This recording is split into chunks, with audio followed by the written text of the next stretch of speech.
자, 화면 보이시죠?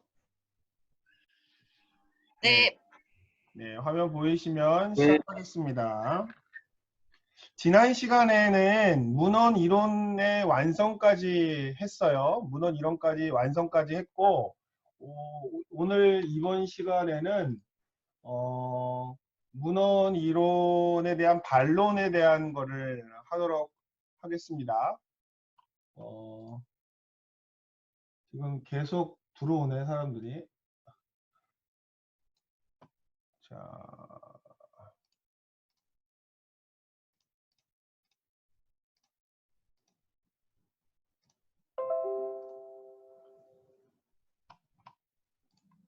네.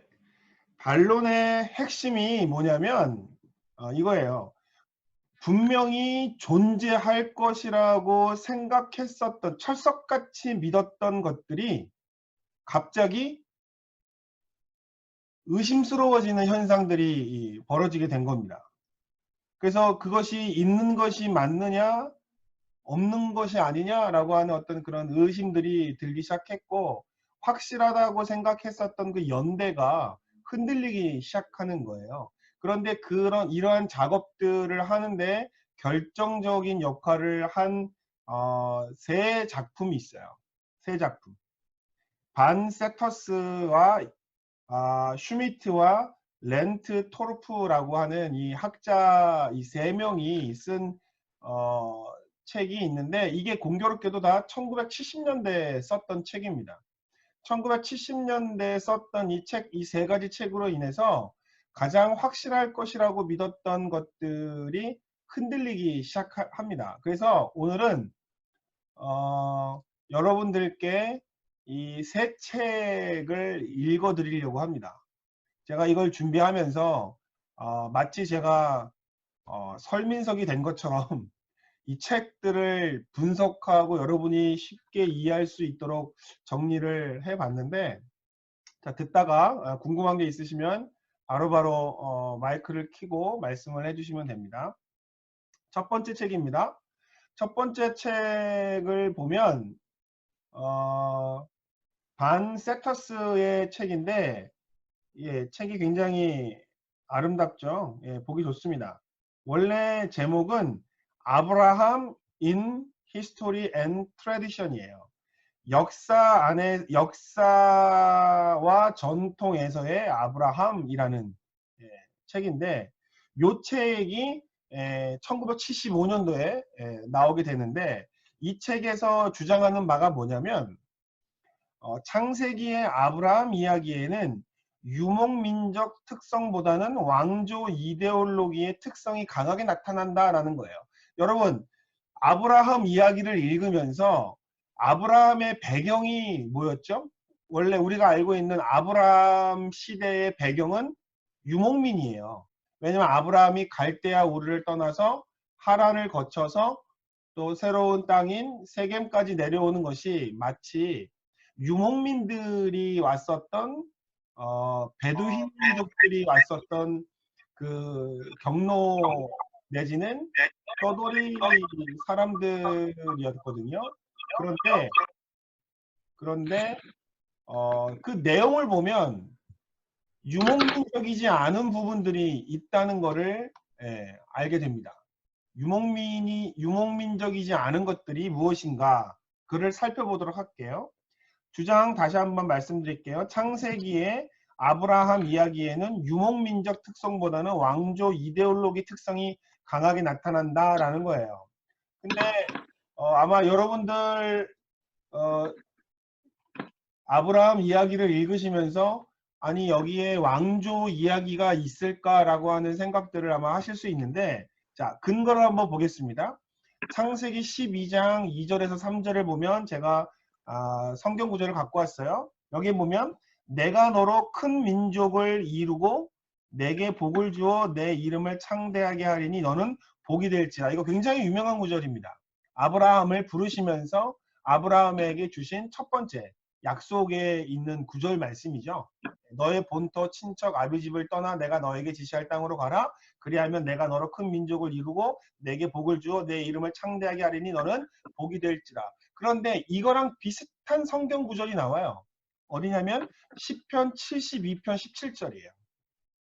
시편 72편 17절 보면 그의 이름이 영구하며 그의 이름이 해와 같이 장구하리로다. 사람들이 그로 말미암아 복을 받으리니 모든 민족이 다 그를 복되다 하리로다. 이 두 구절을 보면 중요한 핵심이 반복됩니다. 자, 창세기에는 민족과 복과 이름이 언급되고 있죠. 그 다음에 시편 72편에도 이름과 복과 민족이 반복되고 있습니다. 그런데 여러분 72편이 무슨 시편인지 아세요? 무슨 시편일까? 72편이 바로 솔로몬이 즉위를 할 때 대관식 축복시입니다. 그러니까 창세기 12장만 보면 이게 뭐 아브라함에게 준 민족과 복과 이름을 높인다는 얘기구나라고 생각하겠지만 사실은 시편 72편에 있는 그 솔로몬의 대관식 시랑 비교를 해보면 아브라함에 준 축복은 왕정 그 이데올로기, 이름과 민족과 복을 기원하는 왕의 대관식을 염두에 두고 있다라고 하는 것을 알 수가 있는 거죠. 그거를 반세터스가 밝힌 거죠. 그러면서 결론은 이겁니다.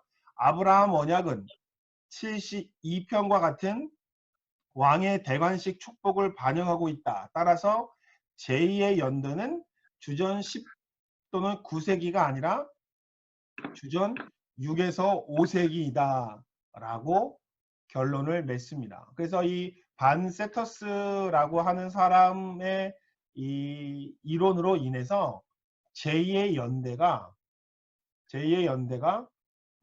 상당히 후대, 원래 우리가 아브라함 이야기가 가장 먼저 이야기인 것처럼 우리는 알고 있는데 반세터스의 주장에 의하면 10세기나 9세기가 아니라 오히려 주전 6세기라고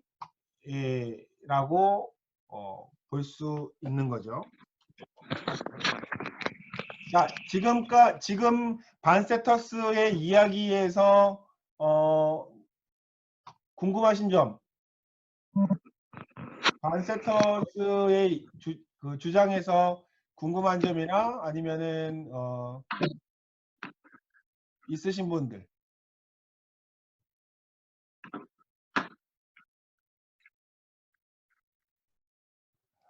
지난번 우리 그 강의 피드백에 보면 왜 빨리 창세기를 들어가지 왜 연구사를 공부하느냐라고 약간 의문을 제기하신 분이 있어요. 그런데 그분께는 뭐 또 왜 연구사냐라고 말씀을 하시겠지만 이 연구사라고 하는 것이 굉장히 중요해요. 왜냐하면은 우리가 공부하는 것들이 사실은 과거와 전혀 동떨어져 있는 것들이 아니기 때문에 과거에 있는 것을 제대로 알아야 또 지금에 있는 현재의 자리를 알 수가 있고 또 앞으로 나갈 수 있는 자리를 예측할 수가 있기 때문에 연구사를 공부하는 게 굉장히 중요한데 제가 이런 생각이 들었어요. 고등학교 다니는 학생들이 늘 항상 마음속에 갖고 있는 질문 중에 하나가 이거죠. 저도 고등학교 다닐 때 이랬어요. 아니, 인생 사는데 수학이 무슨 필요가 있느냐. 돈 계산하는 것만 하고 그 돈 주고받고 할 수 있는 그 정도의 셈만 하면 됐지 수학은 왜 하는가라고 하는 그런 의문도 있었고 도대체 국어를 왜 공부하는지를 모르겠던 적도 있었어요. 그런데 제가 학원 선생님들이랑 이제 이야기를 나누다가 보니까 학원 선생님도 이런 얘기를 하더라고요. 수학을 공부하는 거는 셈법을 배우기 위해서 공부하는 게 아니라 논리적인 사고방식을 개발하기 위해서 수학을 한다는 거예요.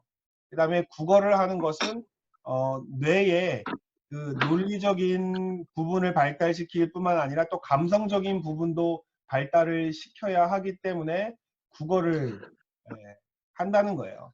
마찬가지로 우리가 이 연구사를 배우는 것은 단지 연구사만을 위한 게 아니라 연구사를 통해서 사람들이 생각하는 방식이 어떤가 내지는 우리가 어떤 걸 봐야 되는가를 배울 수 있는 방법이기 때문에 이 연구사를 하는 거예요. 그래서 보세요. 우리가 그냥 창세기 12장만 읽었을 때에는 왕정 이데올로기라고 하는 거를 생각을 못했는데 시편 72편이랑 함께 보니까 두 개의 본문이 상당히 유사성을 갖고 있다는 것을 알게 되는 것처럼 이게 성경을 보는 연구 방법입니다. 그래서 하나의 본문에서 멈추지 않고 다른 성경에 있는 본문과도 비교해 봤을 때 동일한 주제가 나타나면 이거는 연관성이 있는 거예요. 동일한 주제가 나타나면. 그래서 나중에 여러분이 창세기에 있는 어떤 주제가 다른 곳에서도 나타났다라고 하면 거기에 뭔가 있는 겁니다. 그럼 그걸 파보면 거기에서 이제 상당히 중요한 메시지가 나올 수 있는 거죠. 그게 바로 반세터스의 주장이었습니다. 그래서 이 반세터스의 주장을 이렇게 정리하고 넘어가고요. 이 반세터스가 주장한 것들이 굉장히 많죠. 근데 제가 오늘은 간략하게 축약해서 설명을 드린 거예요. 그러니까 이 설명을 들으면 반세터스의 가장 핵심적인 주장을 이해하는 거는 맞는데 반세터스가 이거 말고도 많은 이야기를 했어요. 그러려면은 책을 읽어야 되는데 어쨌든 책을 지금 다 읽을 수는 없으니까 반세터스의 핵심적인 주장만 제가 여러분들께 꼽아서 말씀을 드리는 거예요. 창세기 12장도 반세터스가 예를 들었던 수많은 예 중에 한 예예요. 다 말씀을 드릴 수가 없기 때문에 제가 하나만 뽑아서 여러분들께 말씀을 드린 겁니다. 자, 그 다음에 두 번째는 하하 슈미트라고 합니다. 하하 슈미트가 Der sogenannte 야위스트라고 하는 책을 썼어요. 소위 야위스트라고 하는 책을 썼는데 여기에서 그가 주장하는 내용이 무엇이냐면 야외 문서로 알려진 것들이 사실은 신명기의 아, 이거 왜 안 문체와 될까? 신학적 특징을 가진 신명기 문헌이다 라고 하는 아주 획기적인 주장을 합니다. 앞선 시간에서 우리가 그 우리가 알고 있는 문헌 내용에 의하면 뭐가 있었죠? J와 E와 D와 P가 있었는데 이 하하슈미트에 의하면 J는 없어요. J는 D의 계열일 뿐이에요. 그러니까 기존에 존재한다고 믿었던 J 자체가 부정되고 이것이 신명기와 연관된 걸로 이해를 바꿔야 된다라고 주장한 사람이 하하 슈미트예요. 주장을 보면 이렇습니다. 민수기 11장과 사사기 2장을 연결한 거예요. 보세요. 반세터스가 이용했던 방법이 뭐였죠? 창세기와 시편을 비교해가지고 유사성이 있으니까 이거는 후대의 것이다 라고 하는 방법을 썼잖아요. 그런데 하하슈미트도 마찬가지입니다. 민수기에 있는 본문과 사사기에 있는 두 본문을 비교했더니 비슷하더라는 거예요. 그러면 뭐가 비슷한가 볼게요. 민수기에 어떤 내용이 나오냐면 야훼께서 진노하사 불을 그들 중에 붙이시고 백성이 모세에게 부르짖음으로 모세가 야훼께 기도하니 불이 꺼졌더라. 그런데 이 내용이 사실은 사사기에 있는 내용과 비슷하다는 거예요. 사사기에 뭐라고 나옵니까? 야훼께서 이스라엘에게 진노하사 이스라엘이 구산 리다사임을 8년 동안 섬겼더니 이스라엘 자손이 야훼께 부르짖음에 야훼께서 그들에게 구원자를 보내셔서 그들을 구원하셨다. 이거는 전형적인 신명기 사사기 패턴이거든요. 그래서 결론을 지으니까 불순종과 진노와 부르짖음과 구원이라고 하는 이 사사기 패턴이 민수기에도 있더라는 거예요. 이제까지 여러분 사사기에서 이 사사기 패턴을 배웠을 겁니다. 그게 누구 거였어요? 신명기 역사가의 신학이 이 사사기 패턴을 만들어냈다고 우리가 알고 있는데 그 똑같은 패턴이 민수기에도 있는 거예요. 그러니까 민수기는 제2가 아니고 신명기라고 봐야 된다라고 하는 게 슈미트의 결론입니다. 그래서 결론적으로 제2문헌은 신명기 문헌과 매우 유사하며 연대 동안 동일하다라고 하는 주장을 펼치게 되는 거죠. 그러니까 그 당시 사람들은 J는 J고 D는 D야 라고 생각했었던 것을 완전히 뒤집어 엎었습니다. 그래서 J와 D는 서로 다른 것이 아니라 서로 같다라는 거예요. 서로 같다. 그런데 이러한 패턴들이 그 제2에 관련된 문헌에 굉장히 많이 반복됩니다. 근데 그 많이 반복되는 것 중에 제가 민수기 하나와 사사기 하나만 예를 든 거예요. 하하 슈미트의 책을 보면 더 많은 예들이 있습니다. 더 많은 예들이 있는데 제가 시간 관계상 그 사람들의 내용을 축약해가지고 이 민수기와 사사기를 제가 대표적으로 여러분들께 소개를 한 거예요. 자, 그 다음에 야외 문헌의 기자의 변모인데 이제까지 우리가 알고 있었던 제이가 의문시가 됐거든요. 그러면서 제이의 모습이 달라집니다. 어떻게 됐냐면 야외 문헌 기자에 대한 이해가 변하고 있습니다. 이건 현재형이에요. 지금도 제이 기자의 모습이 변하고 있습니다. 야외 문헌의 저자는 더 이상 가장 오래된 저자가 아닙니다. 예, 맞아요.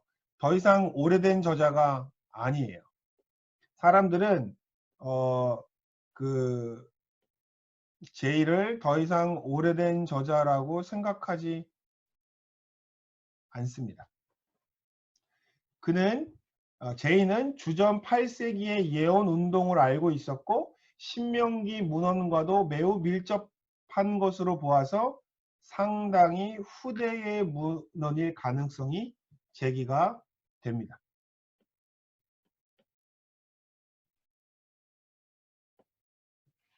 네, 이해하셨죠? 이제까지는 제이가 상당히 오래된, 가장 오래된 그 문헌 중에 하나라고 생각을 했는데 지금은 문헌이 상당히 뒤편에 있는 후대의 문헌인 것으로 사람들이 이해를 하고 있다는 겁니다.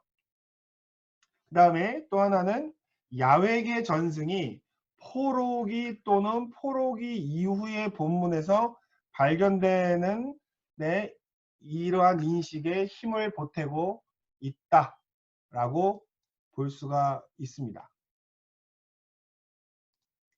지금까지 본 내용들을 보면 야외계는 제이가 흔들리고 있다는 거예요. 우리가 알고 있었던 제이가 아니고 새로운 제이를 이야기하고 있다라고 하는 것이 현대의 지금 그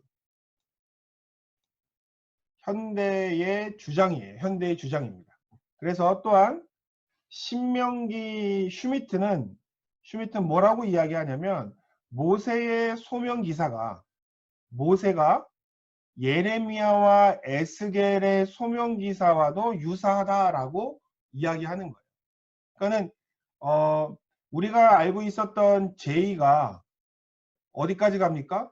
예레미야, 포로기까지도 가고 에스겔, 포로기 이후의 것들과도 관련이 있다는 거예요. 그러니까 제2의 연대가 상당히 후대로 밀리는 결과가 나타나고 있죠. 그래서 최근에는 이러한 그 제2의 그 모습이 변하고 있습니다. 제2의 모습이 포로기와 포로기 이후의 저자로 이해되고 있어요. 자, 그 다음에 이제 세 번째로 롤프 렌토르프라고 하는 그 학자가 또 재미난 이론을 했는데 이 사람은 사실은 문헌 이론의 대가였어요. 문헌 이론의 대가였는데 어느 날 갑자기 문헌은 없다라고 주장하면서 Das überlieferungsgeschichtliche Problem des Pentateuch 오경의 전승사적 문제점이라고 하는 책을 통해서 다음과 같은 주장을 하게 됩니다. 오경은 문서들의 조합이 아니라 독립된 전승 단위들이 4개의 단계를 거쳐서 형성된 것이다 라고 주장합니다. 그러니까 무슨 얘기냐면 이제까지는 우리는 J라고 하는 문헌, E라고 하는 문헌, D라고 하는 문헌, P라고 하는 문헌이 오경을 형성하고 있다라고 생각을 했는데 이 렌트토르프라고 하는 이 학자는 이런 문서 없다는 거예요.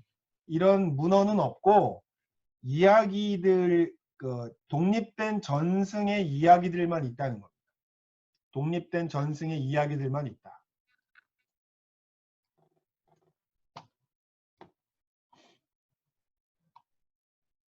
어디 갔어?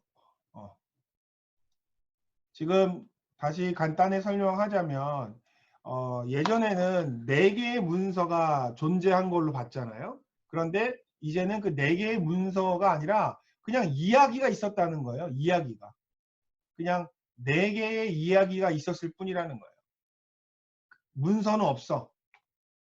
그래서 독립된 전승이 최소단위, 소단위, 대단위, 최종 단계의 과정을 거쳐서 이야기가 형성됐을 뿐이다 라고 이야기합니다. 그래서 이 렌트토르프는 JDP의 신학이라고 하는 말을 쓰지 않습니다. JDP의 신학이라는 말 대신에 족장사, 신해산, 전승과 같은 이런 이야기 전체의 신학을 이야기합니다. 이렇게 해서 이 세 사람이 기존에 우리가 알고 있었던 명확한 것이라고 생각했었던 것들의 존재를 부정하거나 그 연대를 뒤로 미루는 그런 연구 결과를 나타내게 됩니다. 지금까지 그 설명을 해드렸는데 설명한 것 중에서 추가적으로 설명이 필요한 부분들 있으시면 말씀해 보세요. 마이크 키시고 궁금한 점, 이해가 안 됐거나 궁금한 점 있으면 한번 물어보세요.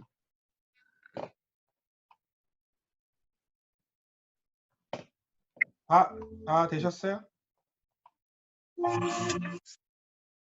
네, 누가 한번 물어보세요. 고엘? 예. 네, 뭐 질문 있어요? 질문이요. 이게 소리가 잘 안 들려가지고요. 교수님, 버벅거리고 낑겨가지고요. 예, 좀 더 나중에 질문해도 괜찮을까요? 네, 괜찮아요. 잘 안 예, 들렸으면 감사합니다. 네, 나중에 이거 인터넷으로 강의가 올라가면 올라가는 거 보고서 보충을 예, 하시면 될 것 같아요. 예, 감사합니다. 네. 그러면 조금 더 남았는데 렌토르프의 주장을 하면 설명을 좀 더 드릴게요. 렌토르프가 출애굽기 3장 8절에서 보면 모세가 하나님으로부터 땅을 받아요. 모세가 하나님으로부터 땅을 받는 장면이 나오는데 원래 가나안 땅은 누구를 통해서 약속되어진 거냐면 아브라함과 이삭과 야곱을 통해서 받아진 건데 모세는 아브라함 이야기도 안 하고 이삭 이야기도 안 하고 야곱 이야기도 안 해요. 그냥 하나님으로부터 직접 약속의 땅을 받는 장면으로 나와요. 그게 출애굽기 3장 8절이에요. 그러니까 지금 렌터루프의 이야기는 출애굽기 3장에 봐라. 출애굽기 3장은 아브라함과 이삭과 야곱의 이야기 모른다. 따라서 이거는 각각 독립된 이야기다. 아브라함의 이야기 따로, 모세의 이야기 따로다. 서로가 다른 이야기다. 어떤 연결선이 있는 문헌이 아니다라고 이야기를 하죠. 그래서 결론적으로는 그 오경의 기원사, 족장사, 출애굽, 신해산, 광야, 땅정복 등의 여러 가지 주제로 된 이야기들의 존재는 인정하나 그것들이 우리가 알고 있듯이 J나 E나 D나 P와 같은 문헌의 그 문헌이 아니라 문헌과 상관없이 각각의 독립되어 있는 독립 전승이다라고 하는 거죠. 그래서 렌토로프는 이야기하는 게 문헌은 없다. 단지 이야기만 있다라고 하는 것이 렌토로프의 결론입니다. 그래서 이렇게 세 사람이 결론을 했는데 지금도 이게 현재 유효해요. 지금도 많은 사람들이 이 세 사람의 의견을 동조해서 그 문헌이 거의 없는 것으로 내지는 제2의 연대를 포로기와 포로기 후대로 땡기는 그런 일들을 하고 있습니다. 그게 현재 구약 학계의 상태인데 그거를 혼돈이라고 표현을 해봤습니다. 1990년대 이후에 오경 연구는 혼돈 시대에 접어듭니다. 그리고 그 혼돈 시대의 결론은 2020년대도 현재 진행형으로 진행하고 있습니다. 근데 왜 그러냐면 이제 과거의 이론 중에서 사라진 이론은 없어요. 그러니까 맞는 이론이 있고 틀린 이론이 있는 게 아니라 어느 시대에는 곽광을 받다가 어느 시대가 가면 그 영향력을 잃어요. 사라지는 건 아니고 그냥 영향력을 잃어. 지금도 JEDP를 이야기하는 사람이 있어요. 지금도. 그런데 많은 사람들이 이제는 JDP 이야기보다는 또 다른 이야기들을 하고 있기 때문에 섞여 있어. 대세가 없어. 대세가 없습니다. 수정과 변형을 거치기는 했지만 여전히 각자의 주장들을 굽히고 있지 않기 때문에 지금은 대세 이론이 없습니다. 그래서 누구의 말이 맞고 누구의 말이 틀리다라고 이야기할 수가 없습니다. 그런데 재미있는 게 있어요. 최근의 경량에 의하면 가장 늦은 문헌이라고 생각했던 제사장 문헌이 가장 오래된 문헌이라고 하는 논문이 나왔습니다. 그러니까 이제까지 우리가 J, E, D, P 하면 P가 가장 늦은 것이라고 생각을 했는데 이게 아니라는 거예요. P가 맨 앞으로 가야 된다는 거예요. P가 맨 앞으로. 그런데 재미있는 사실은 문헌 이론 초기에 제사장 문헌이 가장 빠른 문헌으로 주장되던 시기가 있었다는 거예요. 그러니까 굉장히 아이러니하죠. 초창기 때 P가 맨 앞에 가 있었다가 벨하우젠에 의해서 맨 뒤로 갔다가 요즘에는 다시 맨 앞으로 간 거예요. 그래서 이걸 보고서 제가 내린 결론, 이론은 바뀐다. 그러나 성경은 바뀌지 않는다. 영원하다라고 하는 거죠. 그래서 오늘 우리가 배우고 있는 그 이론들도 너무 이론에 얽매일 필요는 없어요. 그냥 이론을 듣고서 이론이 이런 이론이 있구나 저런 이론이 있구나라고 알면 됩니다. 그리고 언젠가는 그 이론이 다시 뒤집어지는 날이 올 거예요. 그렇기 때문에 그 김재진하고 체크했습니다. 예. 그래서 성경 안에 있는 내용이 더 중요하다라고 하는 생각인데 여기서 질문 하나 줄게요. 질문. 왜 이렇게 이 사람들은 성경의 형성사에 관심을 가졌을까요? 제가 지난 시간에 그들이 처음에는 저자에 관심을 가졌고 그 다음에 그 이야기의 소스에 관심을 가졌고 그 다음에 연대에 관심을 가졌다라고 했는데 왜 그렇게 관심을 가졌을까? 내용이 아니라 우리가 볼 때에는 그 내용에 관심을 가졌어야 되는데 내용이 아니라 왜 그 형성 과정에 관심을 가졌을까요? 이유가 뭘까요? 저도 곰곰이 생각해 봤는데 그 이유가 이거죠. 이 사람들이 내용은 빠삭하게 알아요. 이미 옛날부터 구약에 있었던 내용들을 빠삭하게 알아. 그러니까 내용은 더 이상 연구할 게 없었어, 이 사람들은. 왜냐하면 너무너무 잘 알고 있었기 때문에 더 이상 연구할 필요가 없었던 거야. 내용은 너무 알고 있는 거니까. 그러니까는 역사를 공부하고 형성사를 공부해야 하는 쪽으로 관심이 쏠린 거지 이 사람들이 내용을 공부 안 한 건 아니에요. 제가 독일에서 저를 가르쳐 주신 그 저희 교수님이 예레미야 전공을 하셨어요. 예레미야 전공을 하셨는데 제가 우리 교수님과 함께 공부를 하면서 깜짝 놀란 게 뭐냐면 이분이 예레미야에 있는 모든 히브리어 단어를 다 알고 모든 문장도 다 알아요. 외우고 있어요. 깜짝 놀랐어. 아니 그렇게 방대한 예레미야서에 있는 그 많은 단어와 문장을 어떻게 외우느냐? 예, 이분은 예레미야 전체를 통째로 외워요. 히브리어로 통째로 외웁니다. 그러니까 그 정도로 열심히 내용을 이미 완벽하게 이해하고 난 다음에 그 다음에 연구를 하는 거예요.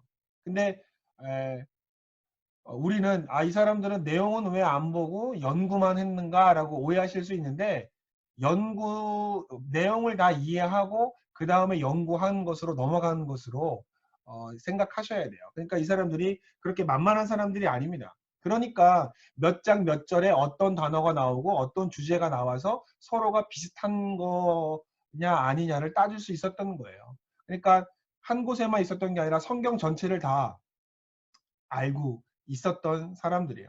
오늘날 우리보다 훨씬 더 성경을 더 많이 알고 있었던 사람들이다 라고 하는 것을 반드시 생각하셔야 될 것 같습니다. 자, 그 다음에요. 이제 창세기 서론으로 넘어가도록 하겠습니다. 창세기 서론, 이제부터 진짜로 이제 창세기입니다. 이제부터 진짜 창세기로 들어가니까 잘 보세요. 창세기 내용을 잠깐만요.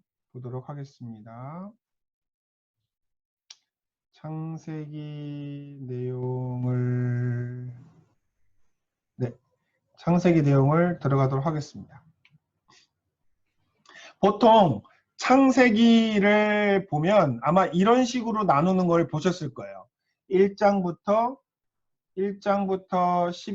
11장까지 내용 1장부터 11장까지 그 다음에 12장에서 50장까지 이렇게 나누는 거가 보통 창세기를 나누는 예죠. 아마 여러분들도 아마 보통 이렇게 공부를 하셨을 거예요. 그래서 원역사 부분에는 5가지의 사건을 중심적으로 구조가 되어 있고 또 그 족장사도 5명의 인물을 중심으로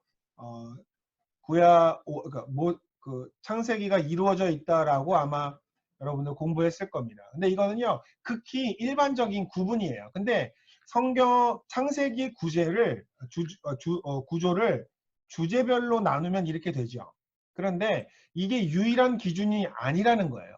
이게 유일한 기준이 아니고 또 다른 기준이 있을 수 있습니다. 그래서 오늘 창세기 서론에서는 제가 창세기를 나눌 수 있는 그 구조에 대해서 여러분들께 설명을 드리도록 하겠습니다. 자, 창세기의 두 번째 구조는요. 톨레도트 양식이라고 하는 것이 있습니다. 앞부분에는 1장부터 11장, 12장에서 50장, 원역사와 족장사라고 하는 주제별로 나눴다면 지금부터는 톨레도트라고 하는 것을 기준으로 나눠보도록 하겠습니다. 톨레도트는 이렇게 생겼어요. 이렇게 생긴 게 톨레도트입니다. 그런데 이 톨레도트라고 하는 이 단어가 사실은 얄라드. 어디 갔어? 얄라드를 어떻게 써야 되나? 예. 얄라드라고 하는 히브리어에서 왔어요. 얄라드는 낳다. 자녀를 생산하다, 자녀를 출산하다. 그래서 이 톨레도트라고 하는 단어는 사전적으로는 족보, 계보 또는 이야기를 뜻하게 됩니다. 그래서 첫 번째, 그러면 족보와 계보는 하나의 의미가 통하고 이야기는 조금 다르죠. 그런데 여기 보세요. 총 창세기에는 톨레도트가 총 11번이 나와요. 11번이 나오는데 대부분 계보, 족보, 족보, 족보, 족보, 족보, 족보, 족보, 족보, 족보인데 여기 보니 내력은 다른 말로 이야기입니다. 이야기가 나오죠. 그러니까 톨레도트라고 하는 단어가 나왔을 때 무조건 족보나 계보가 아니에요. 족보, 계보 또는 이야기입니다. 그래서 첫 번째 양식, 짧은 족보 목록과 함께 나오면 이건 족보라고 번역을 합니다. 그래서 아담, 노아, 셈, 이스마엘, 에서와 같은 경우는 족보라고 번역이 되죠. 창세기 여기 성경 구절 다 나와 있습니다. 한번 체크해 보시고. 그 다음에 두 번째 양식은 뭐냐면 이야기와 함께 나오면 족보라는 뜻보다는 이야기라고 하는 의미가 강하죠. 그래서 하늘과 땅 이야기, 노아 이야기, 데라 이야기, 이삭 이야기, 야곱 이야기로 번역을 할 수가 있는 거죠. 그래서 창세기를 두 부분으로 나눈다라고 하면 1장부터 11장, 12장에서 50장이었다면 창세기를 11조각으로 나눈다라고 하면 무슨 양식이에요? 톨레도트 양식을 가지고 나누는 거죠. 이거는 누구의 족보를 기준으로 성경을 한번 구분해 보자라고 하는 그런 의미입니다. 따라서 창세기를 여러분이 톨레도트를 통해서 쫓아가면 아주 굉장히 재밌는 주제들을 발견하게 돼요. 그래서 요게 이러한 구조가 있다라고 하는 거를 여러분 이제 아시면 됩니다. 그래서 이 톨레도트를 되고 이 족보 이야기의 교차 구조를 설명을 해드릴게요. 톨레도트 양식에 의한 구조인데요. 자, 이 톨레도트 양식이 몇 가지죠? 몇 개라고 했죠? 아까 전에 11개라고 그랬죠? 볼까요? 하나, 둘, 셋, 넷, 다섯, 여섯, 일곱, 여덟, 아홉, 11개라고 그랬죠. 11개의 톨레도트를 통해서 해보니까 톨레도트의 첫 번째 뜻이 뭐였어요? 족보라는 뜻이었죠. 족보입니다. 그런데 족보 뜻 말고도 무슨 뜻이 있었어요? 그렇죠. 이야기죠.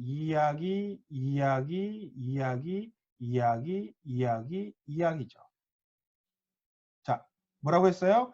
톨레도트의 뜻은 족보와 계보 또는 이야기라서 짧은 양식으로 족보 양식으로 함께 오면 족보란 뜻이고 이야기와 함께 오면 이야기다라고 하는 형식이라고 말씀을 드렸습니다. 그래서 창세기는요. 이야기를 중심으로 이루어져 있습니다. 창세기는 이야기입니다. 이야기. 몇 개의 이야기일까요? 천지 창조 이야기, 아담 이야기, 노아 이야기, 데라 이야기인데 사실 데라는 아브라함의 이야기예요. 그 다음에 이삭과 야곱의 이야기, 야곱과 12아들의 이야기입니다. 이야기.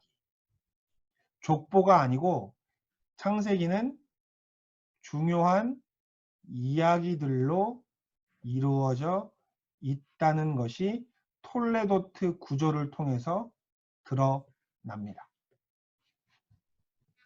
그러니까 창세기를 읽을 때는 요 밑에 있는 하나, 둘, 셋, 넷, 다섯, 6가지의 중요한 주제를 파악하셔야 되는 거예요. 이해하셨죠? 족보 이야기를 통해서 우리가 눈여겨봐야 할 6가지의 주제가 나온다라는 것입니다. 그게 바로 천지 창조, 아담, 노아, 아브라함, 이삭, 야곱, 야곱과 12아들 이야기가 됩니다. 이렇게 해서 창세기 구조 두 번째를 알아봤고요. 이제 창세기 구조 세 번째를 알아보도록 하겠습니다. 창세기의 문학적인 구조가 있습니다. 근데 학자들이 연구를 해보니까 1장부터 11장은 평행 구조를 이루고 있고 12장부터 50장은 교차 대조 구조를 가지고 있다는 거를 알아낸 거예요. 이걸 설명을 드릴게요. 문학적 구조를 한번 설명을 드리자면 자, 내용을 좀 키워보겠습니다. 창조 이야기에서 A, B, C, D로 이렇게 쭉 이야기가 진행되거든요. 그런데 이 진행되는 이야기가 6장부터 보면 다시 이런 식으로 진행되는 것을 알 수가 있어요. 보세요. 창조 이야기, 홍수 이야기, 아담의 죄, 노아의 죄, 의로운 동생 아벨과 의로운 동생 야벳, 죄인 가인의 후손과 죄인 함의 후손, 선택받은 셋의 자손과 선택받은 셈의 아들들, 경건치 못한 결합과 몰락, 노아에 대한 간략한 소개와 아브라함에 대한 간략한 소개. 이게 서로 평행 구조를 이루고 있다라는 것을 학자들이 밝혀낸 거죠. 그런데 제가 지난 시간에도 설명을 드렸는데 학자들이 이런 식의 구조가 있다라고 했을 때 그냥 따라가면 안 돼요. 왜냐하면 그냥 따라가면 이 사람들이 말 안 하고 넘어가는 것들을 우리도 같이 모르고 넘어갈 수가 있기 때문에 그냥 따라가면 안 돼요. 하지만 요거는 나름대로의 의미가 있기 때문에 제가 여러분들에게 설명을 해드린 거죠. 그래서 창세기 1장에서 11장은 무슨 구조를 갖고 있다? 평행 구조를 갖고 있다. 이거 만약에 나중에 중간고사 시험 볼 때 창세기 1장부터 11장의 평행 구조에 대해서 논하시오 라고 하면 이 표를 여러분이 머릿속에 가지고 있어야 쓸 수가 있는 거죠. 이거 굉장히 중요한 거죠. 그 다음에 족장사는 아브라함과 이삭과 야곱과 요셉과 12 아들들의 이야기가 있는데 복잡하기 때문에 그를 제가 그냥 아브라함 이야기만 가지고 나왔어요. 아브라함의 이야기만 대표적으로 정리를 해봤는데 자 보세요. 데라의 계보 근데 나홀의 계보 끝이죠. 그 다음에 아브라함 아들 약속과 아브라함 신앙, 아브라함 탄생과 아브라함의 결정이 대꾸를 이루고 있습니다. 그 다음에 아브라함의 사라에 대한 거짓말과 아브라함의 사라에 대한 거짓말이 또 한 번 반복되거든요. 이게 대꾸를 이루고 있고, 그 다음에 롯이 소돔에 정착하고 롯이 소돔을 떠나는 이 사건이 대꾸를 이루고 있고, 그 다음에 아브라함이 전쟁을 일으키죠. 그 다음에 아브라함이 롯을 위해서 중보를 합니다. 그 다음에 언약이 이루어지는 요런 이 대교차 구조를 가지고 있다라고 하는 것을 또 제기를 한 거예요. 그런데 저는 이런 걸 볼 때마다 균형이 안 맞는 건데 그냥 껴맞췄다라고 하는 생각이 들어요. 근데 저는 이런 구조주의적인 분석을 저는 사실은 그렇게 신뢰하지 않아요. 왜냐면 자기들이 임의로 비교해 놓은 것들이 많기 때문에 그냥 이렇게도 이야기할 수 있구나라고 하는 거를 그냥 이해는 하는데 저는 이런 식으로 막 그 A, B, C, D, E, F, F-E, D-C, B-A- 이런 식의 마치 그 시스템적으로 완벽하게 들어맞는 것처럼 이렇게 꾸며놓는 거 이런 거는 조작에 가깝다라고 저는 생각을 하기 때문에 그러나 어쨌든 학자들이 교차 구조를 가지고 있다라고 하는 것을 이야기한 거니까 제가 여러분께 소개를 하는 겁니다. 자, 그 다음에 이제 네 번째 구조입니다. 네 번째 구조는요, 장르의 조화인데 이거 되게 재밌어요. 요거는 나중에 학위 논문으로 쓸 때도 굉장히 좋은 논문이에요. 요 주제는 무슨 말이냐면 창세기의 이야기들을 보면 반복되는 특징이 있어요. 뭐냐면 산문과 운문이 조화를 이루고 규칙적으로 반복되는 현상을 알 수가 있습니다. 예를 들면 이겁니다. 하나의 이야기는 이야기가 나와요. 그 다음에 중간에 시가 나오고 그 다음에 결말이 나옵니다. 또 재미난 현상이에요. 그래서 만약에 예를 들게요. 창세기에서 시가 나왔다. 창세기를 읽다가 시가 나왔다. 그럼 여러분 무슨 생각해야 되냐면 이야기 하나가 끝나가구나를 예측할 수 있어요. 왜냐하면 창세기 이야기를 보면 하나의 이야기가 끝나기 바로 전에 시가 나와요. 시가. 그러니까 그 앞에 있는 사건을 요약하는 의미에서 시가 등장합니다. 그러니까 시가 딱 등장했다라고 하면 뭘 알아야 되냐면 아, 이야기가 단락이 끝나가고 있구나를 예측할 수 있는 거죠. 그 예를 한번 보여드리겠습니다. 지금 제가 갖고 나온 거는 창세기예요. 창세기 2장인데 창세기 2장이 어떤 내용입니까? 창조 이야기인데 자 여기 보세요. 두 번째 아담의 노래라고 나오죠. 2장 23절. 2장 23절이 어디냐면 여기입니다. 색깔을 좀 진한 걸로 바꿔야 되겠다. 색깔을 좀 진한 걸로 바꿀게요. 예, 요 부분이 창세기 23장 부분인데 자, 요 부분이 바로 시입니다. 시. 그러면 우리가 시인지 아닌지를 어떻게 아냐면 잘 보세요. 자, 창세기의 시작하는 지점이 여기고 성경이 끝나는 점이 여기예요. 이거를 보면 쭉 연결돼 줄이 끝까지 갔죠. 줄이 끝까지 갔죠. 줄이 끝까지 갔죠. 줄이 끝까지 가면 그건 산문입니다. 그런데 여기 보세요. 공간이 비어 있죠. 여기 공간이 비어 있죠. 이런 건 시라고 하는 겁니다. 그래서 성경을 보면 시가 어떤 것인지 금방 알 수가 있어요. 이렇게 끝까지 간 건 산문, 끝까지 간 건 산문, 근데 중간에 떨어진 건 운문입니다. 그래서 창조의 이야기가 2장 23절에 시편이 있고 바로 그 다음에 24절에서 결말이 나옵니다. 이게 하나의 패턴이에요. 이거 굉장히 재미있는 패턴이에요.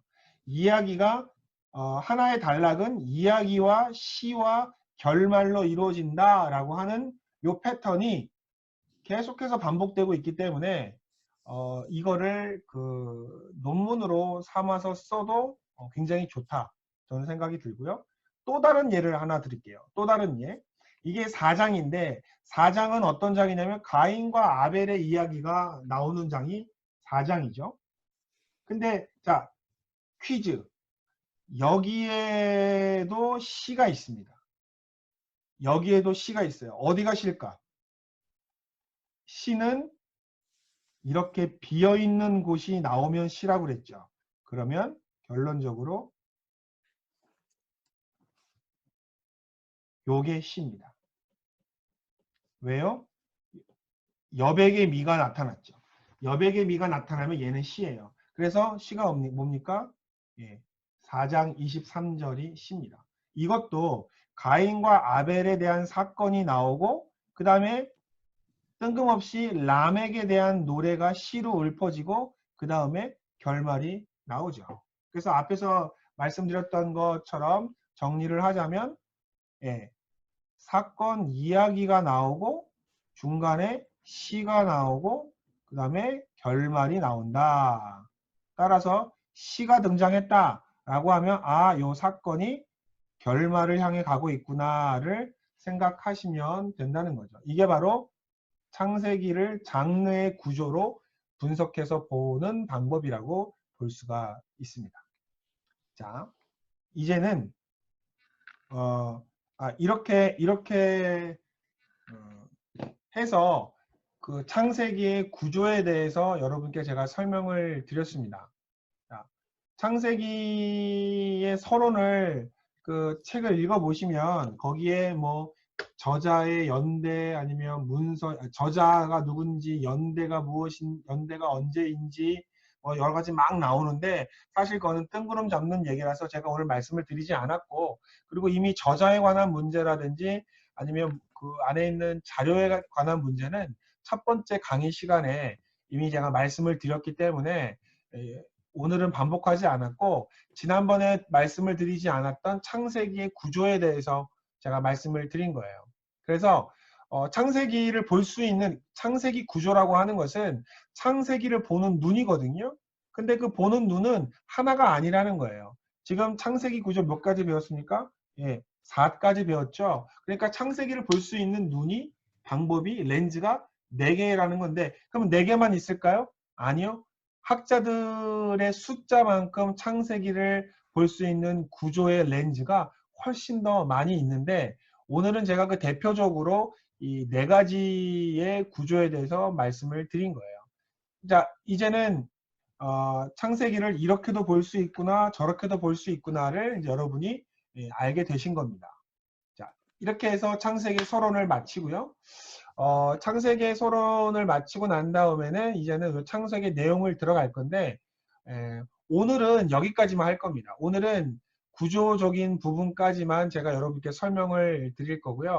다음 시간부터 구체적으로 창세기에 어떤 내용들이 있는지를 고대 근동의 문헌과 함께 설명을 드릴 거예요. 그러면 창세기가 가지고 있었던 독특한 그 성격이 아마 드러날 수가 있을 것이고 그 다음에 창세기를 바라보는 독특한 눈이 아마 이번 학기에 아마 다루어질 거라고 생각이 들어지는데 이스라엘 백성에게 있어서 창세기가 왜 중요했냐면 창세기를 다루고 창세기 안에서 나누어지는 내용이 성경 구약 성경 전체에 영향을 미치기 때문에 창세기가 굉장히 중요했던 거예요.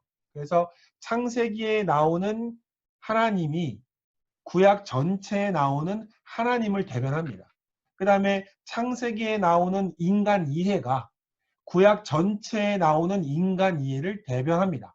그 다음에 창세기에 나오는 조상에 대한 이해가 구약 성경 전체에 미치는 조상에 관련된 개념을 갖고 나옵니다. 그래서 창세기에서 다루어지는 내용이 구약 전체 끝까지 다루어지기 때문에 창세기는 상당히 굉장히 중요한 성경책이라고 볼 수가 있고 유대인들의 자기 정체성을 이해하는 데 있어서도 굉장히 중요한 성경책이 바로 창세기다라고 하는 말씀을 드리고 싶고요.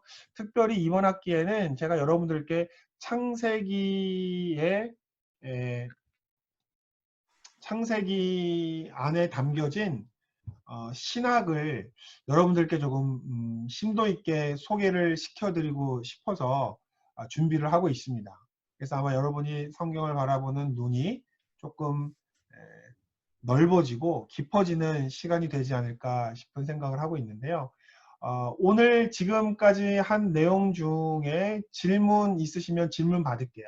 혹시 설명이 좀 더 필요하신 부분이 있거나 그런 부분이 있으시면 마이크 키시고 질문을 하시면 답변을 해드릴게요. 지난 시간에 보니까 강의 중에 궁금한 게 있었는데 궁금한 걸 물어보지 못해서 아쉬웠다라고 하시는 분들이 계셔서 지금 강의 듣고 질문을 받을게요. 이해 안 된 것이나 아니면 궁금한 거 있으시면 말씀해 주세요. 질문 받고 설명을 해드리도록 하겠습니다. 다음 시간에는 창세기에 있는 본문을 가지고 진행을 하겠습니다. 그래서 창세기 1장, 2장, 3장 까지에 있는 내용들을 가지고 아마 성경에 있는 내용을 진행하도록 하겠습니다. 강의는 오늘처럼 제가 파워포인트로 준비해서 와서 줌을 통해서 강의를 진행하도록 하겠습니다. 다음 주 뵙겠습니다. 감사합니다. 감사합니다, 교수님. 고맙습니다. 교수님 감사합니다.